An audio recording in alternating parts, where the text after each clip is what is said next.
In this deck, we discuss the role and function of the project manager, as well as some of the qualities that effective project managers should have or have, and a couple of other topics related to leading projects. So remember from last week, the conventional standard view of the role of the project manager is that he or she manages the triple constraints: the budget, the schedule, and the outcome, meaning that we want to deliver what we were asked to deliver on time and on budget. Now, this is a very sort of operational view of it, and as we discussed last week, it's only part of the role of the project leader. Other elements come in the role, as well as in defining successful project, as we will see in a second again. But let me just point something out in here. It is actually not possible to meet all three exactly as defined when we start. In other words, given a budget, a schedule, and an outcome, it's extremely unlikely that you will be able to meet, to deliver on all three. If you are on budget and on schedule, chances are the outcome that you defined at the beginning will not be quite achieved. You will, on the other hand, in order to deliver on exactly what you were planning to deliver, you may be a little over budget, or you may be taking a little more time. In other words, in practice, you can be pretty good on two of those three, but seldom can you have all three delivered exactly as defined when you start. Now, let me go over something we did go over last week quickly, which is the definition of a successful project. Again, we talked about the classic definition, which is the triple constraint, which we just saw.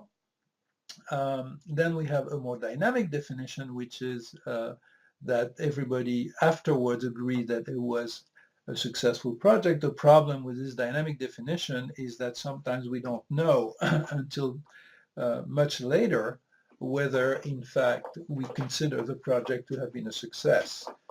A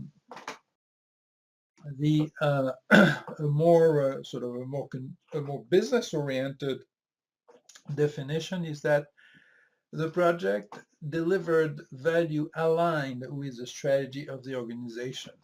And by the way, one of the things that struck me in your discussion of best and worst projects is that many of the best projects were projects that you define as best because you delivered on an outcome that was very supportive of what your organization is trying to do, is trying to achieve. In other words, from your perspective, for many of you, the sort of a best project was a project that essentially delivered value that supported the primary mission of the organization, which is very much a definition along the line of what we have here, that what I call the business definition. And then the fourth that we again talked about last week,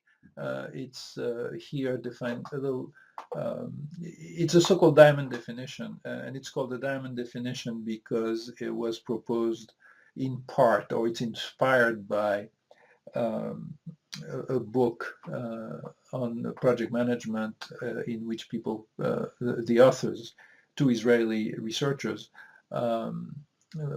define what they call the diamond approach. But in essence, as again mentioned last week, a project is successful if it delivers on if it measures or scores well on multiple dimensions. It is somewhat successful in delivering on the triple constraints. Most importantly, it addressed the needs of the primary constituency or group of people it's meant to serve, whose needs it's meant to address. But very importantly, provided an environment, setting for team members to learn and grow, and then it helped the organization achieve business goals as well as positioning it for the future in terms of potentially having new opportunities opened by the project. Again, we went over that last week, so I won't spend more time on it. What to me is important, however, is that as a project leader, you always keep in mind some multidimensional definition of project success. Don't limit yourself to simply saying we're going to be on time, on budget, and deliver the exact definition of what we were asked to do. Think of these other dimensions, because projects never exactly go the way they are planned, and you always have to look at a project as an opportunity to create value in whatever way that's defined, and that's really by having this sort of a multidimensional definition of success. So here is what we've sort of come up with in our work with a project scorecard. Again, this is not an absolute measure, but it's something that I've used in some project. I have found it very useful, and something that you can adapt for your own project. The 4 dimensions in that scorecard are, on the left, the strategic dimension, meaning that the project, as designed and as implemented and as managed, will in fact support the organization's mission and strategy. The second dimension is learning and growth. The individuals involved in the project have opportunities to learn and develop, but also the organization benefits from it through new competencies being either acquired or enhanced through the project. The customer is in effect the target, the principal beneficiaries of the project, and in fact a successful project or a measure of success is how well those needs have been addressed. And finally, the operational measure, the triple constraints, the budget, the schedule, and the specification for the project, somehow us meeting those needs. So this is an example of a project scorecard. Again, I'm not necessarily saying absolutely use it, but I have found it to be a useful tool, and I suggest that you sort of see whether you can in fact adapt it to your own need and your own organization. So let's talk about the responsibilities of the project manager, or as I've said before, the project leader, because that's a term that I personally prefer. The project leader, so therefore, leads the project and manages the work. Incidentally, in the chapters 1 and 2 of the book, Managing Project Large and Small, in chapter 2, there's a distinction made between a project manager and a project leader, and in the discussion they actually indicate that the project leader reports to the project manager. This is a distinction that I do not like, and in fact for me, if anything, it would be the other way around, that if you're going to make a distinction between managing and leading, I would see the managing reporting to the leading rather than the way they have it. But mostly I think the way the distinction that they make is having the manager being in charge of the overall project and the leaders being in charge of individual teams within the project. For most of the projects that you are involved in, those two functions are in fact combined, and essentially as a project manager you both lead and manage the work. So here on that slide you pretty much have it in simple terms. You plan, organize, and control the work effort. You coordinate the activities of your of the team members. And the last 3 points, you do not try to do it alone. I've noticed in your discussion of best and worst project that some of you indicated that was something that you tried to avoid, and that sometimes bad experiences have come by trying to do too much of that. Involve the project team to get their commitment. Critical, because very often in a project team you have team members on whom or with whom you do not have authority. There are people who are allocated to your team. For many of you, your project teams involve volunteers from your organization, people who will actually work on the project based on their availability, and it's absolutely critical for them to build their commitment, because otherwise they just won't find the time to work on the project. And then finally, obviously, um, your ultimate role as a project leader is to deliver on the value that the project is supposed to bring to the organization. And that's in part by managing some kind of a scorecard, as we just saw in a previous slide. So simple definitions, planning is about defining and communicating the project's objectives. Organizing is about finding and securing the resources, allocating the tasks, assigning responsibilities, and mostly creating an environment of high motivation so you don't have to end up doing it all by yourself. And then controlling is about tracking progress and taking action when things don't go as planned. So here in the next 2 slides, I have a list of 10 so-called qualities of good project managers. Now, this is based on work that I've done with colleagues in the past, the past 20 years.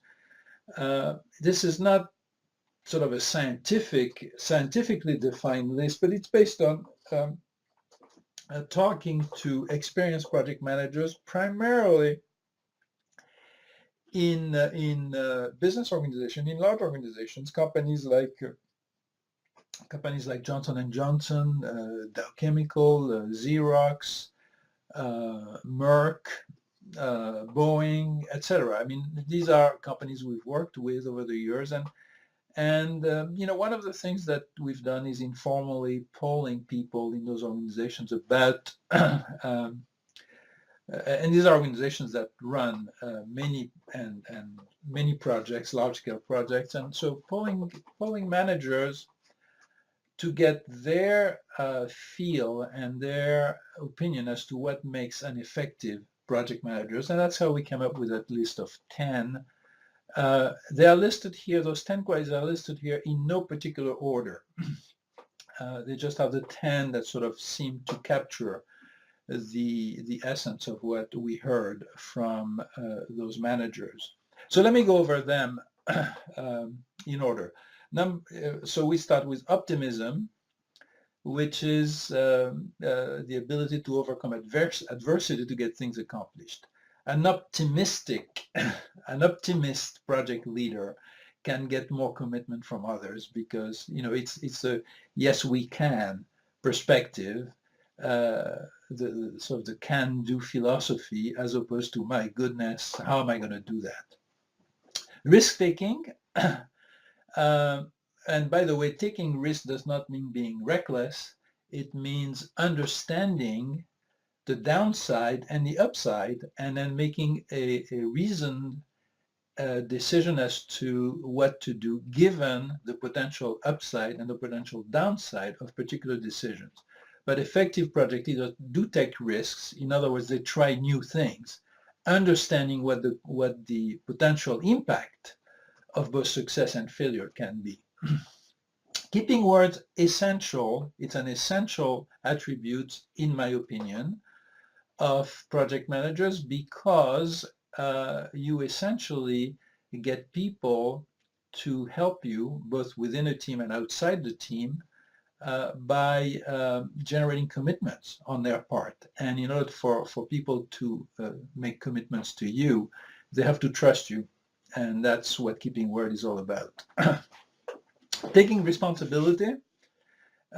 This is, even though you want the project to be owned by the team, you want to take responsibility as a project manager and project leader for the outcome, for the result.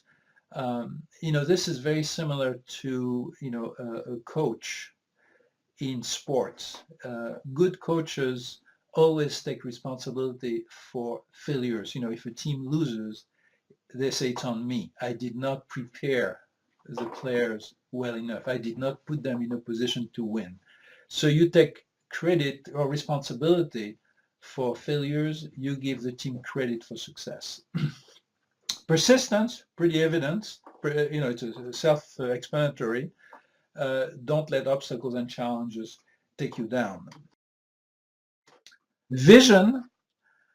Essentially, keep your eyes on the ultimate objective for the project. Have a good vision as to what we want to accomplish as a team. Sometimes, especially for long-term projects, the vision gets blurred over time. Focus, stay focused. In other words, keep your eyes on what you need to accomplish as with a project. Now you see here on the slide, it says beware of the gorilla. That's because I sometimes use a video which has a gorilla in it. And some of you may actually have seen that video, but I can't share it here because it has to be in people have to be physically together to do it or to benefit from it. But essentially, the idea of staying focused is stay focused on the task at hand. At the same time, be aware of the context in which the project is taking place. So be focused, but don't have blinds. Leadership, meaning inspiring and influencing others to follow your lead. Honesty, which kind of goes a bit with the Keeping Word that we saw before, and that means being honest with others and accepting their feedback as well. And then social agility, which is a term we came up with, meaning that not being dogmatic, not being flexible, having behaviors that encourage positive and productive relationships with others. So these are 10 attributes. One of the discussion forum that I set up for this week is for you to kind of look at those 10 and then think about your own experiences and come up with what you think are the 3 most important ones and the 3 that are the least important ones based on your experience, based on what you've seen, and explain why you feel that way, and that maybe will help us come up with maybe a way of ordering those 10, particularly in the context of the type of organizations that you all work in. Next slide essentially, again, addresses some of the skills that, as opposed to the qualities, these are more related to skills. Again, leadership ability, ability to develop people, so focusing on what on others, on the needs that others have, excellent communication skills, interpersonal skills, handling stress, problem solving, time management. So you look at those at that list of 7, and you say, my God, this project manager must be a really incredible person to have all those skills. Obviously, we have we have strengths in some of those and weaknesses in some of those, and the idea is to try and be as good as we can be in any one of those and be aware where we are not. How do we develop those skills? Primarily through experience. So you want to look at each project as a learning opportunity, and I saw again from the discussion in last week's forum that for many of you that's what projects have been, learning opportunities, so that particularly when you look at the worst project, you learn stuff that you then were able to correct in your next project. So seek feedback from others. Don't shy away from getting evaluated. Of course, do your own self-evaluation. Uh, Interact with others, participate in training programs, etc. So there's any number of ways in which to learn. But for the most part, those skills are developed by doing it. So, your next project is always going to be, you're always going to be a little better on your next project because of what you learned from your past project. An interesting thing about feedback and learning on skills is the table that I have on the next slide, the one that's up here. If you think about how you rate yourself, your own self-evaluation, along any one of those particular skills, and how others rate you, you can get the kind of table I have here, where others may rate you high or low, and you may rate yourself high or low. Now, obviously, if you rate yourself highly, as did others, you have a visible strength, and these are really the skills and qualities that are the foundation of who you are and how you perform. Conversely, where you rate yourself as low as do others, it's your acknowledged soft spots.